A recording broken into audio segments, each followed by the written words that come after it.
Pagi tadi Ketua Umum Partai Nasdem Surya Paloh itu mendatangi kantor Partai Golkar dan bertemu dengan Ketua Umum Partai Golkar Erlangga Hartarto. Kita tahu kan Pak Surya Paloh ini kemarin baru aja ketemu Pak Jokowi dan kita nggak tahu isi pembicaraannya apa. Ada tafsir-tafsir lah.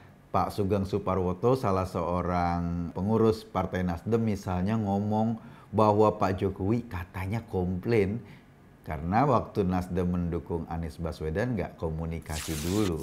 Tapi itu dibantah sama Pak Jokowi, ya jangan kait-kaitan dong masalah capres, masalah wewenang partai dengan istana. Istana itu kerjaannya udah banyak kata Pak Jokowi. Jadi jangan ditafsir-tafsir.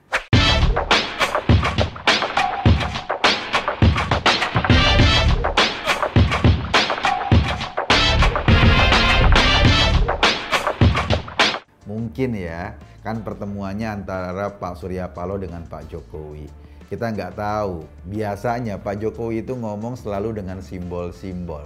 Pak Paloh menafsir, lalu tafsirannya Pak Paloh itu ditafsir lagi oleh Pak Sugeng Suparwoto. Jadi ya gitu itu, yang keluar adalah statement tafsiran. Diklarifikasi oleh Presiden Jokowi ketika ada memberikan sambutan di acara ulang tahunnya PSI kemarin. Jangan ditafsir-tafsir. Istana ini udah sibuk dengan kegiatannya.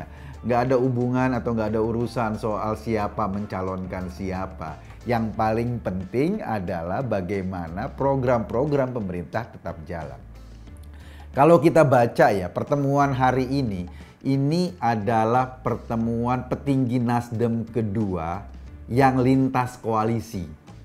Jadi ketika Surya Paloh sebagai orang nomor satu Partai Nasdem ketemu Golkar, yang sekarang Golkar itu kan ada di koalisi KIB, Koalisi Indonesia Bersatu bersama P3, PAN, dan Golkar.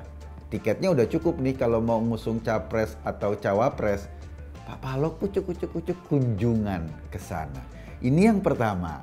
Yang kedua, lo inget nggak? Beberapa waktu lalu, belum lama, mungkin sekitar 3-4 hari lalu, juga ada kunjungan petinggi Partai Nasdem ke koalisinya Gerindra dan PKB.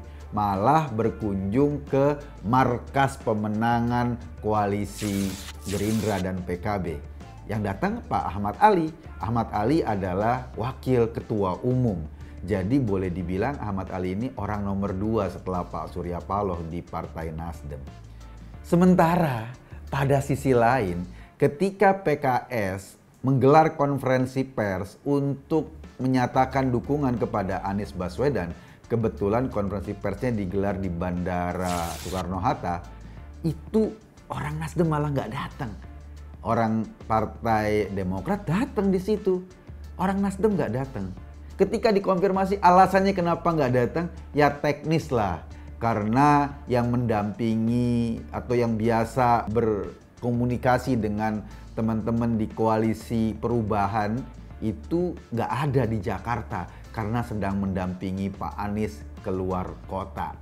Wow, emang ada berapa banyak sih pengurus Partai Nasdem sampai satu orang aja nggak bisa datang ketika teman-teman sekoalisinya mau deklarasi? Aneh juga sih. Dan yang aneh juga menurut gua, ketika ngomong soal koalisinya sendiri, koalisi perubahan, Nasdem mengutus orang-orang yang posisinya di partai itu ada di posisi yang nggak tinggi-tinggi banget. Willy Aditya misalnya, kan posisinya nggak terlalu tinggi-tinggi banget. Atau Pak Sugeng Suparwoto misalnya, posisinya juga di partai nggak tinggi-tinggi banget.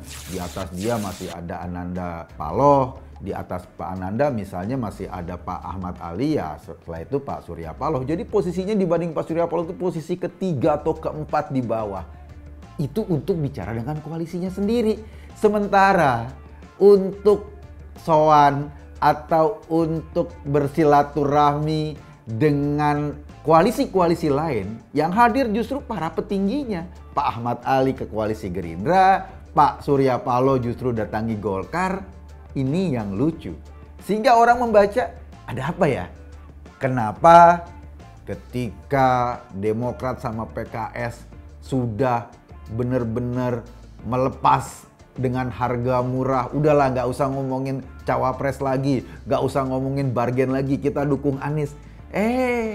Malah Nasdem yang kayaknya setengah balik badan, Nasdem yang setengah melipir. Iya, secara resmi memang Nasdem sudah mendorong Anies sebagai calon presiden dari partai tersebut. Hal yang sama juga dilakukan oleh Demokrat, sementara PKS baru pengumuman tidak resmi. Nanti resminya katanya tanggal 24 Februari. Nah, kalau kita perhatikan suasana politik kayak gini, rasa-rasanya kok belum dapet juga ya. Anies itu tiketnya belum utuh. Kenapa? Ya kan memang bisa berubah. Keputusan partai bisa ditarik kembali, misalnya kayak gitu. Tapi pertanyaan yang paling penting adalah kenapa sih kok Nasdem ini sekarang mulai ogah-ogahan, mulai menjauh dari koalisinya sendiri, mulai tidak menunjukkan komunikasi yang efektif di antara mereka bertiga.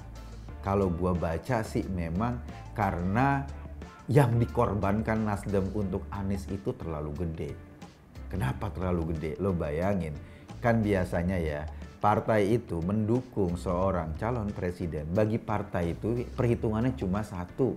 Ya selain calon presidennya bisa maju dalam pertarungan pilpres dan kemudian menang, perhitungan yang paling penting untuk masing-masing partai adalah apa dampak elektoral bagi partai tersebut ketika mendukung seorang calon presiden atau seorang calon wakil presiden. Kalau dampak elektoralnya nggak maksimal, ya itu menandakan bahwa mesinnya calon presiden itu tidak bekerja efektif di partai tersebut. Gua rasa kegalauannya Nasdem juga berkenaan dengan ini. Dampak elektoral Anies ke Nasdem itu tidak signifikan. Kalaupun Nasdem kayaknya udah berusaha sekuat tenaga untuk memanfaatkan dampak elektoral itu. Yang kedua, mungkin saja tidak maksimalnya dampak elektoral itu karena posisi Nasdem yang ambigu, yang boleh dibilang masih mendukung Pak Jokowi, tetapi juga sekarang mau memajukan orang yang dianggap sebagai antitesanya Jokowi. Ini kan posisi politik yang ambigu, orang jadi bingung. Udahlah, ngapain gue pilih partai yang kelaminnya masih nggak jelas, kelaminnya A atau kelaminnya B. Mendingan kelaminnya yang jelas-jelas aja deh, bisa dinikahin kan gitu. Kalau di Indonesia kan belum bisa nikah dengan sama kelamin gitu kan. Jadi orang akhirnya tidak mau menjatuhkan pilihan kepada partai yang ambigu kayak gini, yang kelaminnya nggak jelas kayak gini. Itu makanya mungkin dampak elektoral buat Nasdem tidak terlalu signifikan ketika dia mengusung Anies. Problem yang berikutnya adalah yaitu tadi, kan kader partai Nasdem ada di pemerintahan Pak Jokowi. Ini adalah kompensasi terhadap dukungan Nasdem di pemerintahan, di koalisi pemerintahan sekarang.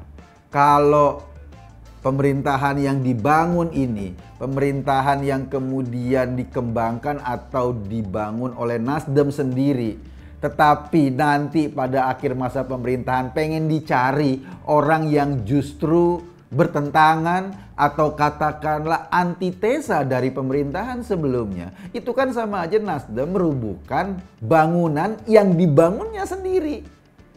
Ketika dirubuhkan bangunan yang dibangunnya sendiri, itu kan sebetulnya orang juga lihat. Kalau misalnya sekarang Nasdem kritik-kritik Jokowi seperti timnya Anies, seperti teman-teman koalisinya mengkritik Jokowi, orang akan tunjuk, lo ngeritik-ngeritik kan itu lo juga di situ. Lo juga ada di dalam pemerintahan. Nah, ini posisi yang terus-menerus tidak bisa diselesaikan oleh Nasdem dalam waktu dekat ini. Makanya kalau kita lihat sekarang partai yang paling zigzag ya partai Nasdem itu zigzag wang weng kanan kiri. Posisinya nggak pernah jelas. Apakah ini akan terus berlangsung? Menurut gua ini akan terus berlangsung. berlangsung dan berlangsung sehingga kemudian makin tidak memberikan kejelasan siapa yang akan diusung oleh partai tersebut. Bisa saja berubah seperti ditampilkan atau seperti dikatakan Pak Paloh di hadapan wartawan ketika tadi bersama Pak Erlangga Hartarto. Mungkin aja Nasdem akan gabung ke KIB atau Golkar akan gabung ke partai atau koalisinya Nasdem. Katanya bercandanya begitu. Dan orang-orang Golkar ketawa. Ho, kenapa? Iya, Golkar itu suaranya jauh lebih tinggi dari Nasdem. Masa Golkar yang ikut Nasdem, bukan sebaliknya. Jadi itu yang diketawain sama para pengurus partai Golkar dengan statementnya Pak Paloh tadi. Tapi inilah politik. Politik adalah seni ketidakpastian. Semuanya tidak pasti. Bedanya, kalau dulu orang tidak bisa mengakses informasi dengan maksimal. Barangkali literasi politik orang itu masih sedikit sekali karena sumber informasinya sangat terbatas, media-media mainstream aja. Tapi sekarang, semua orang di Indonesia dengan kebebasan media sosial bisa mengakses informasi secara maksimal. Orang yang punya pemahaman atau orang yang bisa mengakses informasi secara maksimal sangat tidak menyukai orang-orang atau lembaga atau partai politik yang ambigu, yang gak jelas kelaminnya. Sebab kita semua ini rata-rata normal. Kita lebih suka orang yang berbeda kelamin ketimbang yang satu kelamin. Jadi wajar aja kalau Nasdem terus galau, barangkali karena dia penting untuk menentukan kelaminnya sebetulnya apa. Itu yang lebih penting, baru kemudian orang bisa menjatuhkan pilihan pada partai yang jelas kelaminnya. Gue Koko tadi di acara Masuk Pak Eko. Terima kasih.